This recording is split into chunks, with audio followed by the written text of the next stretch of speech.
All right, welcome back to Burt's Basics. My name is Peter Burt. I teach at Box Elder High School, and get ready for one of the most complicated videos that I will do, which is we're talking nervous system still, but we're talking about how in the world does a nerve create electricity. So I'm going to try to do this on the board to the best of my ability. We'll see how it goes, but this is what we're trying to do: sequence of major events of a nerve impulse, also called an action potential, and how it's transmitted through a neuron, following the all or none principle. So I'm going to try to do it on the board. So if you guys just want to follow along, I think that will be fine too. We'll see how this goes. So what I want to do is I want to talk about how this nerve impulse is going to actually work. So if we look, this is the picture I want you guys to see when you're actually doing this. And the picture I want you to see is I want you to see a nerve that is glowing. So think of this, we're trying to create electricity. So if we're going to try to create electricity, then man, we better know what we're doing. Okay, so in order to do this, there's going to be 4 stages. Okay, and I'm going to draw it because I'm a drawing person. So if you guys want to draw this with me, you go ahead and draw them. So here's our stages. Okay, if we look at this guy, there's dendrites, there's a cell body, there's an axon. I'm going to go ahead and cut off an axon, and I'm going to zoom in on the axon. So if I look at an axon, whoop, whoop, okay, this is my axon. Out here is what we're going to call this guy. I know you guys can't see who that is, but this is E.T. Okay. When I was growing up, I thought E.T. was the scariest guy on the planet, and so I don't want E.T. getting into my cell. Now, E.T. stands for extraterrestrial, which this actually stands for extracellular. That's what we call the name of this fluid out here. We call this extracellular fluid, or fluid outside the cell, interstitial fluid. So what we're going to do is I'm going to put ions in different signs. So you guys just need to follow along and try to make sure you get the right people in the right places. Remember, we're going to do 4 steps. So if it's okay with you, we're going to call this step 1. I'm going to draw my axon. Then I'm going to call this step 2. I'm going to draw my axon. I'm going to call this step 3. Okay, I'm going to draw my axon. Okay, let me move myself out of the way if I can. Okay, there we go. Step 3, whoops, sorry. I'm going to draw my axon, and step 4, I'm going to draw my axon as well. Okay, there are 4 key players that you guys have to know today. Now remember, there's actually more than 4 key players. I'm just trying to teach you the most basic ones I can do. And I'm going to try to color code mine so you can do whatever you want with yours. Okay, stage 1. Okay, stage 1 is called resting potential. Okay, resting potential. Okay, I'm just going to call it pop because I'm lazy. Okay, this means the nerve is not firing. Remember, you got to understand where we are. This is my axon, and this is my ET fluid out here. We don't want ET going into the cell. So now let's draw our key players, and I'm going to color code mine like I said. So the first one I want to do is I'm going to color code mine in red, and this is going to be my Na+. At rest, sodium is found the majority outside the cell. So I'm going to put Na+ outside my cell. At rest. Remember, resting means I'm not doing anything right now. Right now, the nerve is just chillaxing. Okay, inside the cell, in green, I have K+. Now, if it's been a while since you guys have had some basic chemistry, K+ is potassium. Okay. Then inside the cell, I have this guy. Now, I draw him very carefully because you got to be good. Okay, that is a protein. And the only reason why I care about this protein is highly, highly, highly, highly, highly, highly negative. Now, if you guys understand what I'm about to do, this is at rest. This is at rest, at rest, at rest. If you go to the store and you look at any battery on the planet, there's a positive side and a negative side. If you notice, I have ions that are positive. I have a protein that's negative. I'm going to try to form a battery of some sort. I'm going to try to form an electrical current. Now, numbers.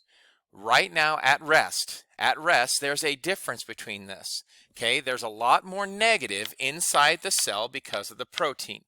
And there's a lot of positives outside because remember, sodium's positive and he's found on the outside.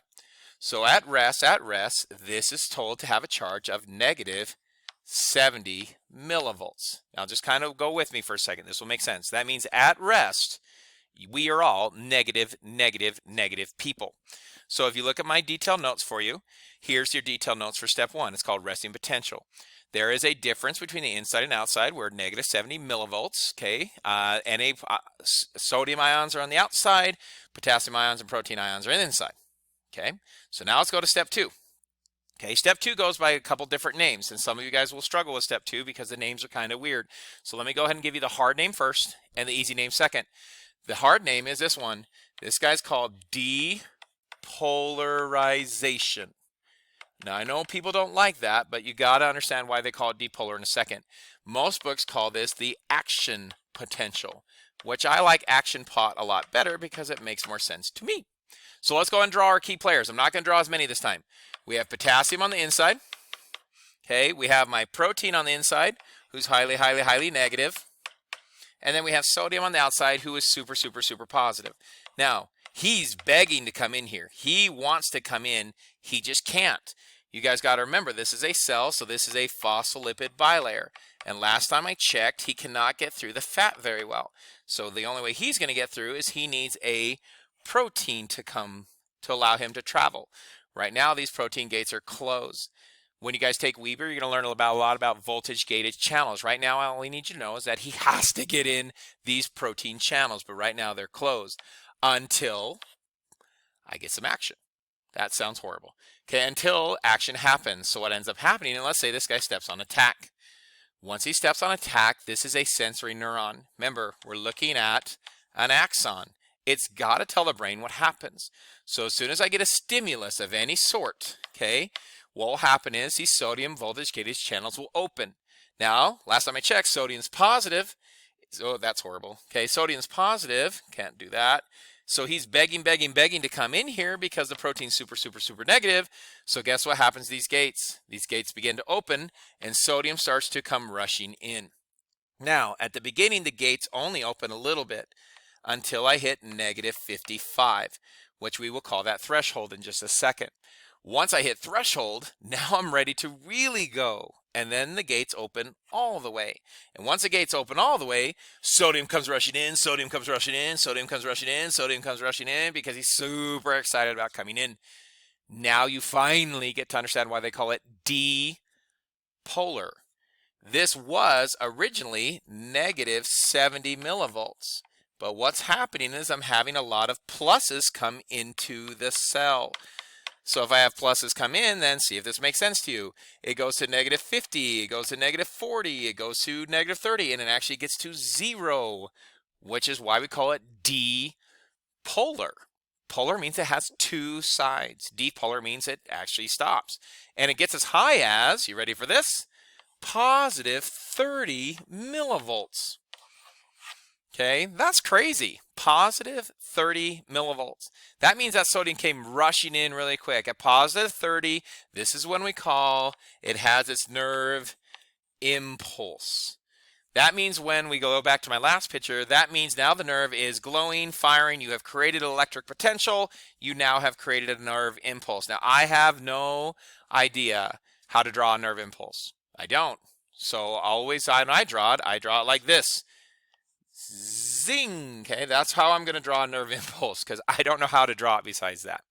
So now let's go to your notes on step 2. Step 2 says the action potential or depolarization.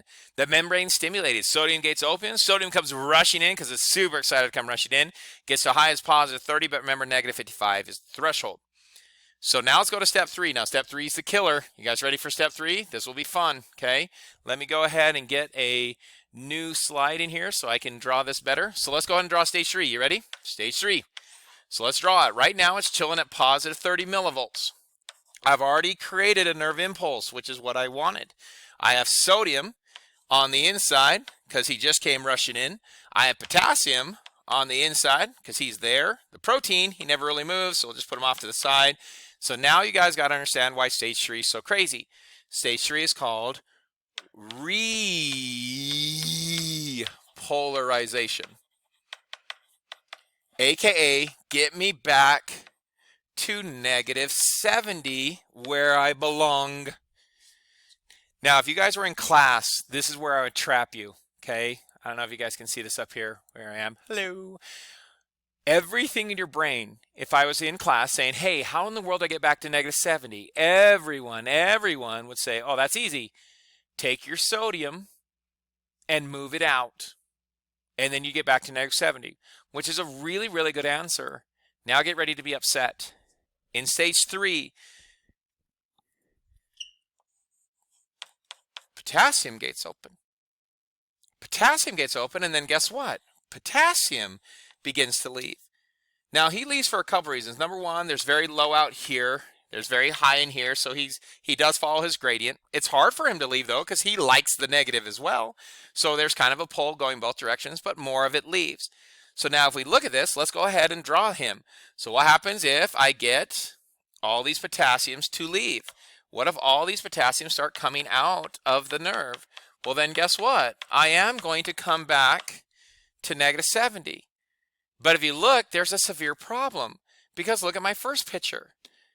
This is resting. Sorry, I know it's messy. This is resting right here. So now the problem is, you can see I'm backwards. At rest, my sodium's outside and my potassium's inside. But now look what I did. Everything's backwards. My sodium is found inside and my potassium's all found outside. This doesn't make any sense at all. Okay? So if we look at stage 3, repolarization, I don't think your notes are going to catch you off guard. It says repolarization, potassium ions gates open, I go back to -70. That doesn't sound so bad, except there's one huge problem. They're backwards. This sucks. So if this is backwards, then I have to somehow fix it. So now let's talk about step 4, which is the final step you guys have. So let's go ahead and draw it. Once again, sodium, wrong side. Potassium, wrong side. Protein, he's always chilling, yippee skippy. The only good thing I have is I am at -70. But this doesn't help me. So guess what we do in the last stage, which is called recovery, or most books will call it refractory. So just kind of look at what book you're using, okay? And you know what refractory is. It's all based on this guy. ATP. And guess what I have to do? Well, these guys are all on the wrong side. So then I take all my energy to take this guy, push him out. I take all my energy to take this guy and push him in. And we call those sodium-potassium pumps.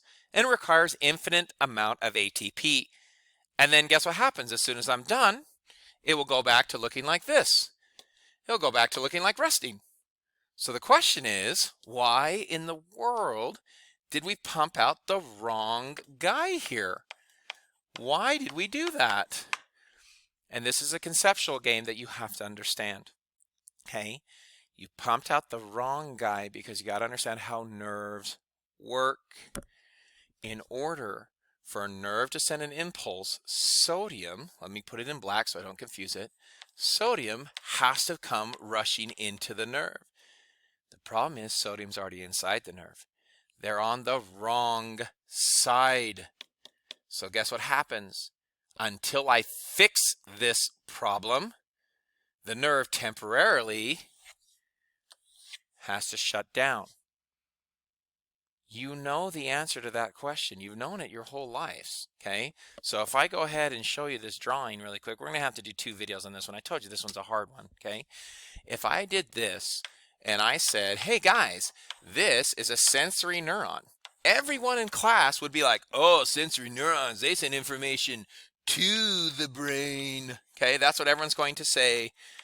How come it doesn't ever go backwards? And you now know why. That stage 3 we just did, that's not a mistake.